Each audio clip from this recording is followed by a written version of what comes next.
La semaine politique ma semaine politique, c'est d'abord un confrère, un collègue qui était enlevé à Gao, dans le nord du Mali, Olivier Dubois, journaliste français exerçant depuis longtemps au Mali. On ne peut plus travailler dans le Sahel. Un journaliste ne peut plus travailler dans le Sahel. C'est difficile pour un journaliste de travailler dans le Sahel. À l'époque, bien avant la crise, on prenait des bagnoles, on quittait Bamako pour aller à Gao. Et de Gao, on prenait un autre véhicule pour traverser le Sahel, le Sahara, librement. Où on passait 2 ou 3 jours pour aller à Gao, pour aller à Kidal, parce qu'on donnait le temps au temps. Le temps nous assassine, mais on assassinait le temps à l'époque. Aujourd'hui, ce n'est pas possible. Vous ne pouvez plus exercer librement votre travail. C'est très dangereux, trop dangereux. Pour y aller aujourd'hui, on est embarqué, comme on le dit en bed. Les Américains disent en bed.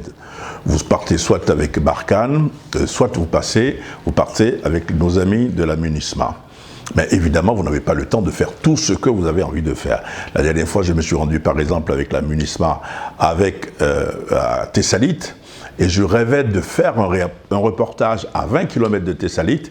C'est une mine d'or où tout le monde vient, ou un site d'orpaillage où il y a des Maliens, des Soudanais, des Égyptiens. Et tout le monde vient là pour chercher de l'or. Et c'est dirigé, c'est supervisé par les djihadistes. Les djihadistes imposent leur loi là-bas. Malheureusement, je n'ai pas pu m'y rendre. Donc, on ne peut plus travailler. Mais faut-il y aller? Oui, il faut y aller. Il faut y aller, mais en prenant beaucoup de précautions. Il faut y aller. Et si on ne peut pas y aller, il faut parler quand même du Sahel, parce qu'il y a des hommes et des femmes qui habitent là-bas. Il ne faut pas les mettre en danger, mais il faut s'informer pour pouvoir quand même informer le public. Je voulais commencer par cela, parce que c'est très important l'information. Le quatrième pouvoir pour certains, mais pour moi plutôt c'est le contre-pouvoir. Maintenant, je vais parler d'une forme de contestation qui est en train de prendre l'ampleur sur le territoire malien. Vous avez vu ce qui s'est passé après la nomination récente d'un nouveau directeur de l'hôpital Gabriel Touré, qui est l'un des hôpitaux nationaux du Mali. Il y a eu une bronca, le personnel, une partie des travailleurs, une partie importante des travailleurs n'étaient pas contents, ont manifesté en disant « Nous voulons maintenir notre directeur, nous voulons maintenir notre chef ». Attention à ce genre de contestation.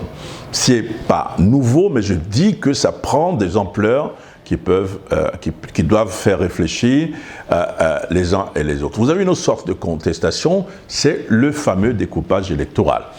Évidemment, rien n'est encore décidé, mais ça se dessine. Et que voit-on dans plusieurs localités, des manifestations pour dire non, nous voulons être érigés, que notre localité soit érigée en cercle en région. Non, il faut faire ceci. Et il y a eu des manifestations un peu partout. Ce qui veut dire qu'il faut nécessairement le consensus pour aboutir à ce genre de réforme. Et je voulais en parler parce que ça m'a frappé dans la semaine politique. Et dans la semaine politique, c'était également la rencontre M5, mouvement de contestation qui a participé à la chute de Ibrahim Boubacar Keïta, et le président de transition. Mon sentiment, c'est que le président de transition continue à prendre ses marques, il continue à marquer son terrain. Au début, on a estimé qu'il n'était pas trop actif, qu'il était entre les mains peut-être de l'ex-junte, mais par petites touches, on se rend compte qu'il est en train de prendre les choses en main. Je sais par exemple qu'il a opéré à des nominations dans la chaîne de commandement sécuritaire du Mali, par exemple. Je sais qu'il y a des dossiers, par exemple, qu'on pensait mis à la touche, qu'il a remis sur la table. J'estime qu'il est en train de prendre ses marques, qu'il marque son terrain, et qu'après avoir débranché, permettez l'expression, des personnages qui étaient incontournables individuellement sur le territoire malien, sur l'échiquier politique local, il est aujourd'hui en train de débrancher d'autres personnages, d'autres personnes qu'on estimait influentes, en décidant de recevoir le M5. Recevoir le M5, c'est bon, mais la suite, que va-t-il réserver? Est-ce qu'on va aller vers un remaniement ministériel avec entrée au gouvernement du M5? Est-ce qu'on va aller vers la dissolution du Conseil national de transition? Est-ce qu'on va aller vers la dissolution du gouvernement, comme le réclame le M5?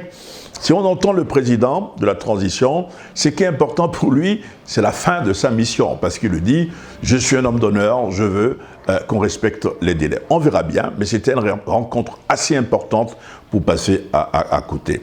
J'aimerais bien terminer cette semaine politique en me rattrapant un peu, parce que j'étais absent la semaine dernière et sur-dernière, rendre hommage à un homme d'État, un grand commis de l'État, Gaussou Diarra, ancien ministre, ancien ambassadeur, grand juriste.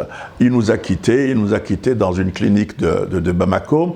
C'est quelqu'un que je voyais régulièrement, en tout cas, j'étais en contact avec lui, c'était un très grand monsieur de la République. Il était important pour lui de respecter les institutions de la République. Il avait une grande opinion de ce que c'est que la République, et je voulais lui rendre hommage. Nous avons perdu un très grand monsieur, que les forces de l'esprit, là où il est, soient avec lui. À la semaine prochaine.